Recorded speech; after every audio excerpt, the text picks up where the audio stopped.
Assalamualaikum warahmatullahi wabarakatuh. Selamat pagi anak-anak. Berjumpa kembali bersama Ibu Ella di mata pelajaran fisika. Nah, sebelum memulai atau kita belajar, kita berdoa dulu ya. Berdoa menurut kepercayaan masing-masing. Berdoa mulai. Selesai. Nah, kita masuk ke materi berikutnya atau bab baru ya. Tentang apa ya? Tentang dinamika gerak. Apa itu dinamika gerak, Bu? Ada yang tahu? Nah, dinamika gerak adalah ilmu yang mempelajari tentang gerak dan gaya penyebabnya. Gayanya dapat dipercepat atau diperlambat menurut suatu bendanya atau terhadap suatu bendanya. Nah, yang mengemukakan dinamika gerak atau mencetuskan dinamika gerak itu adalah Sir Isaac Newton. Nah, Sir Isaac Newton mengemukakan 3 pendapatnya. Yang pertama, hukum 1 Newton, sigma F sama dengan 0. Yang kedua, hukum 2 Newton, sigma F sama dengan M dikali A. Yang ketiga, hukum 3 Newton, F aksis sama dengan min F reaksi. Nah, kita bahas satu-satu ya. Yang pertama, hukum 1 Newton. Berbunyi, jika resultan gaya pada suatu benda sama dengan 0, maka benda yang mula-mula diam akan tetap diam dan yang mula-mula bergerak akan terus bergerak dengan kecepatan tetap. Jadi hukum 1 Newton itu biasanya disebut hukum kelembaman. Ya, kelembaman itu mempertahankan diri dia. Jika dia diam, dia tetap akan diam. Atau dia bergerak, terus akan bergerak dengan kecepatan tetap. Ingat, jika kecepatan tetap itu tidak memiliki percepatan di GLB ya, gerak lurus beraturan, maka rumusnya sigma F sama dengan 0. Nah, di sini Ibu punya animasi atau video. Nah, supir itu mengerem mendadak. Nah, kenapa penumpangnya bergerak ke depan atau terpental? Nah, ini karena pada saat sopir itu atau bus itu bergerak dengan kecepatan tetap atau dia memiliki kecepatan, maka badan penumpang itu mengikuti kecepatan bus.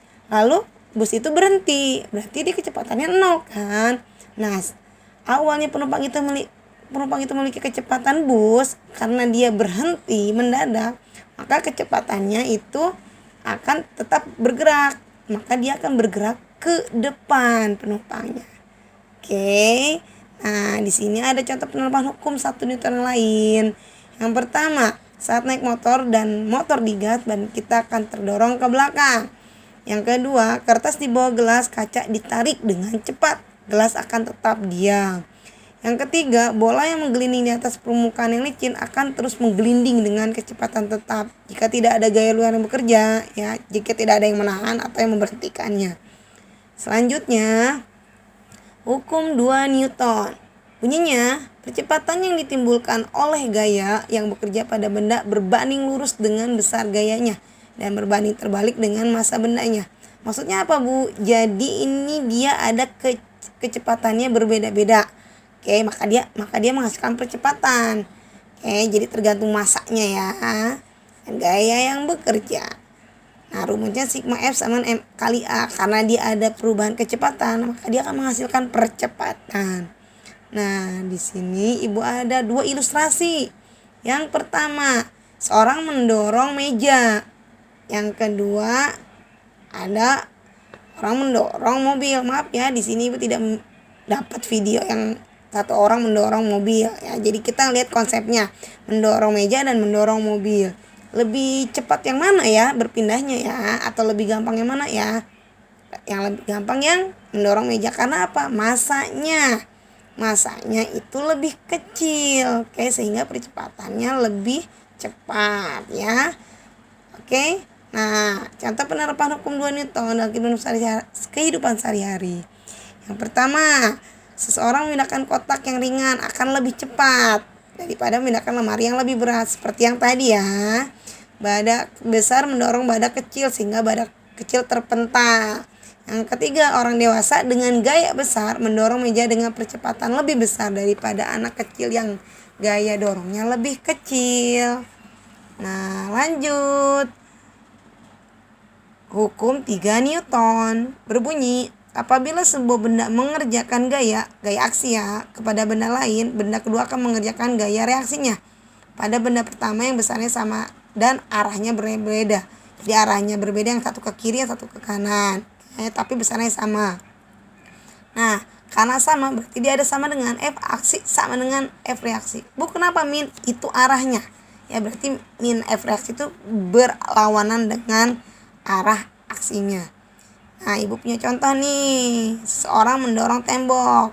Seorang memberikan gaya aksinya terhadap tembok. Tembok pun mengadakan atau dia ada timbal balik, namanya F reaksinya atau gaya reaksinya. Berlawanan kan, satu ke kanan, satu ke kiri. Nah, contohnya penerapan hukum 3 Newton. Yang lain ya, tangan saat mukul meja akan terasa sakit karena meja memberikan gaya dorong.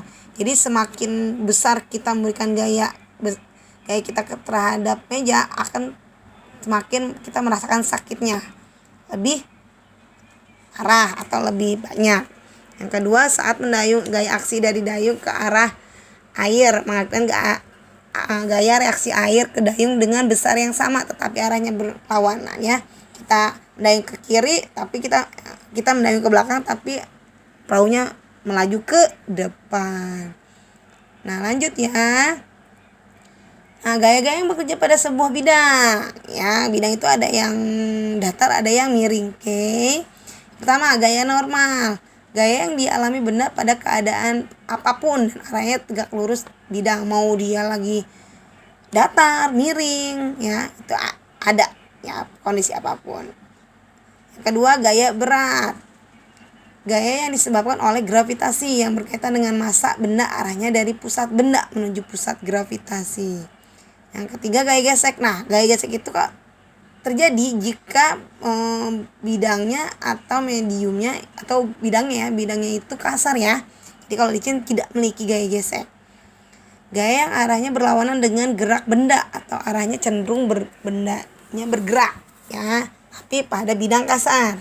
Ada 2 gaya gesek, yaitu gaya gesek statis dan gaya gesek kinetis. Nah, di sini ini ada bidang datar, ini ada bidang miring. Gaya normal kemana, Bu? Tegak lurus terhadap bidang. Nah, ini. Nah, tegak lurus terhadap bidangnya. Miring. Nah, ini. Nah, seperti ini. Maaf ya, ini gambarnya agak melencong ya, bidang miring. Agak susah juga ya gambarnya ya. Maaf ya. Nah, gaya beratnya dari pusat benda menuju pusat gravitasi. Yang miring, nah sama. Oke. Nah, misalkan di gaya datar itu ada gayanya ditarik ke depan. Kalau dia bidang kasar, gaya geseknya kemana? Berlawanan dengan gaya yang diberikan. Nah, seperti ini. Oke. Kalau bidang miring gimana, Bu? Ada gaya. Nah, dia ada apa ya? Ada sudut ya, bidang miring ya. Nah, ada gayanya yang meluncur ke bawah. Gayanya menjadi apa? Nah, F sin alfa. Nah, itu bukan F lagi karena dia ada sudut ya. Jadi dia ada sinusnya, F sin alfa. Nah, ke bawahnya itu W cos alfa. Nah, kalau bidangnya kasar, gimana Bu gaya geseknya? Berlawanan dengan gaya yang diberikan. Gayanya ke bawah berarti gaya geseknya ke atas. Oke? Lanjut ya. Oh, ada latihan soal. Materinya nggak terlalu banyak ya. Ini sampai tadi saja. Latihan soalnya, jangan lupa. Ya, kerjakan di buku, foto, kirim ke classroom, jangan di WA Ibu. Kalau di classroom biar ke save ya. Kalau di handphone suka hapus masalahnya ya.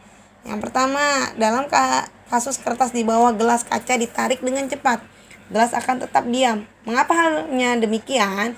Jelaskan menurut konsep hukum 1 Newton. Yang kedua, dalam kasus seseorang memindahkan kotak yang ringan akan lebih cepat daripada memindahkan lemari yang lebih berat. Mengapa hal demikian terjadi? Jelaskan menurut hukum 2 Newton. Yang terakhir, menurut hukum 3 Newton, jika seseorang mendorong tembok, aksi dan tembok memberikan reaksi sehingga tembok tidak roboh. Jika pada saat seseorang mendorong tembok dan tembok roboh, apakah masih berlaku hukum 3 Newton? Nah, jelaskan alasannya. Oke, ini tidak ada hitungan, ini hanya konsep. Oke. Ibu tunggu di classroom biasa ya, di buku. Nanti biasa dicatat materinya, nanti pada saat masuk ibu akan periksa catatan dan ya latihan-latihannya di buku itu. Oke, jangan lupa ya. Selamat mengerjakan. Nah, mudah-mudahan kalian paham ya. Jika belum paham boleh ada nanya ke ibu lewat WA atau ada di Google ya, ada di Mbah Google. Oke, mudah-mudahan kalian paham. Oke, amin. Ya Robbal alamin. Nah, cukup sekian dari ibu. Mohon maaf kalau ada salah ya. Wassalamualaikum warahmatullahi wabarakatuh.